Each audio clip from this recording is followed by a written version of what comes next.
If you're a frequent viewer of the Spector Creative channel, you know that I haven't been shy about the fact that I love collecting Star Wars 3 3/4 action figures. I tend to have them all over my office in different diorama setups, and, well, mainly that's because I just don't have the space to display all of them. I kind of gravitate to the different, sub-teams that I like, call them Rebel Pilots or Jabba's Palace or whatnot. Really, my goal long-term has always been to get the original 92 or 96 or 120. Yeah, go check out the video I did on how you count those. But yeah, still waiting on that Simu figure. So while I love 3 3/4, I do own figures in different scales. I have my fair share of Black Series figures, but the 3 3/4 is my bread and butter, and I just literally have hundreds and hundreds of these, and mostly stored in bins in my back closet.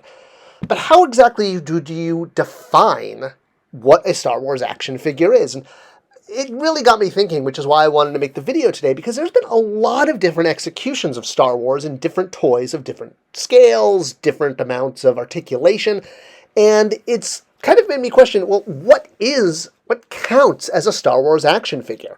We've had a lot of figures released in the modern era from Hasbro that have lacked articulation, but some people consider them action figures. Other people consider them statues. For me, it's kind of tough to get around something that just has absolutely no articulation and think of it as an action figure. There's always the idea of something called a figurine, but that tends to be a small-scale figure, and these characters from the Epic Force line were bigger than 3 3/4. The same with the Unleashed figures that were done in kind of dynamic poses that came out around the time of the prequels, but again, lacked any articulation. They just had articulation via sort of statue movement, if you will. And while they also came in smaller, call it figurine scale, it really is the larger 6-inch Unleashed that most people think of, and it went for a few years, and, it had its more popular figures. Some of them people thought were even, banned because they were just a little bit too perky. They weren't banned. This was a total, complete internet rumor. All right. Anyway, regardless, Unleashed has its own fan base, and that's not what we're here to talk about. Going back to the first non-3 3/4 Star Wars figure is, of course, the Kenner Micro line.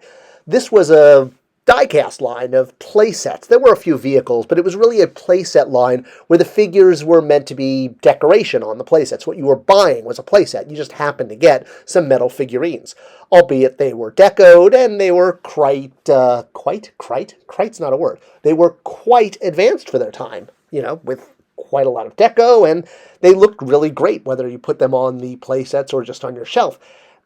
More or less, they were like army men, just with deco and made of metal. In fact, Star Wars actually did a direct army men execution not too long ago. This was the brainchild of Daryl DePriest, who really is a hero of Star Wars toys. He ran the line for years and is responsible for giving us so many great Star Wars toys. Unfortunately, his dream project, which was called Star Wars Command, didn't quite find the audience, and a lot of this, I think, is because it took a sort of less expensive route of bringing Star Wars figures to market. No articulation, no deco, and all made of plastic. Yeah, when you have that combination, it kind of gets hard to think of these as action figures. And whether or not we consider Army Men action figures is up for debate, but they weren't even as advanced as the Micro Collection, which at least gave us deco, and the figures they were made of die-cast metal, so there was more of a weight. And speaking of die-cast metal, there were other figurines released by Hasbro as part of their Titanium series. While it was mostly vehicles, a few of them did have figures if they were part of the, kind of the driver. But there were some 3 3/4 figures released in this Titanium series of both classic and prequel trilogy. Now, these figures had no articulation, but they did have full deco, as if they were fully articulated 3 3/4 figures, but they were in a static pose and they were designed more as display pieces. Very similar to the Epic Collection we talked about earlier, except this time, again, just die-cast and 3 3/4 instead of 6-inch and plastic. But again, figures that were on bases and were really meant for display, not for play. So this was an easy pass for me. While they were in the right scale, the lack of articulation and the lack of plastic was really how I was able to pass on them. There are sometimes I kind of feel like, oh, maybe I should have picked these up, but looking back, I'm kind of glad I stuck with plastic and articulation as my defining metric. because, well, we kept getting die-cast figures. After the Titanium series ended, several years later, for the 40th anniversary of Star Wars, a series of 3 3/4 die-cast figures were released on bases, and once again, no articulation and dynamic poses. And while it was cool that for the first time we got kind of lightsaber waving effects, something that the Black series, I guess, toyed around with a little bit. See the Count Dooku, I guess he got a promotion as King, Count Dooku figure from the Black series. But this 40th anniversary die-cast series, while neat, I just had a hard time seeing these as action figures. Again, they were statues. They were metal.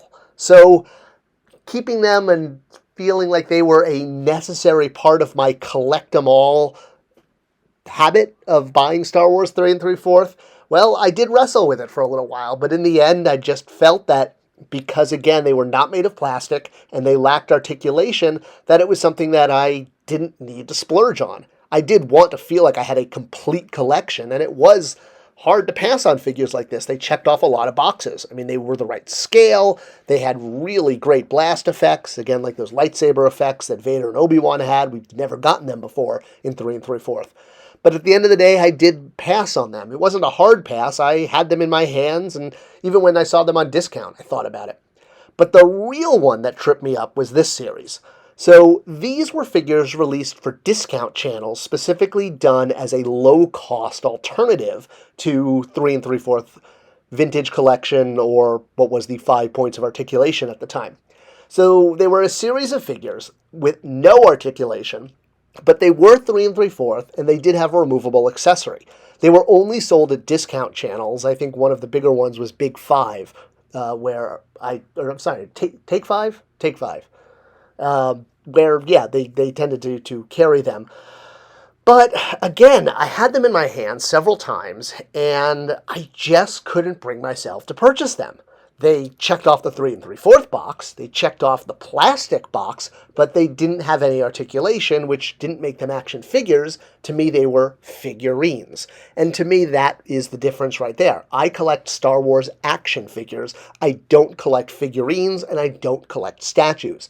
So that made these, again, 3 3/4 statues. The previous ones made of metal, die-cast, these made of plastic. So I did, seriously consider these, but again, how do you draw the line? If you just buy anything, your wallet's going to explode. And I think a lot of us as collectors tend to have these rules we create simply to help rein in the sheer volume of toys we buy and how massive that can get. Whether we make the rules up ourselves or we join a community online that also shares in, well, I guess, shared group rules, I think they're important because these rules are what help regulate our collection and keep us from buying things that just spin out of control and suddenly we wind up with all this stuff we don't want. So how do you define your collection? Do you have specific rules related to scale, material, articulation? I've shared some of the ways that I do. I'd love to hear your thoughts too. What rules do you create in order to manage your collection? Let me know in the comments below. Thanks for watching, and I'll see you guys in the next video.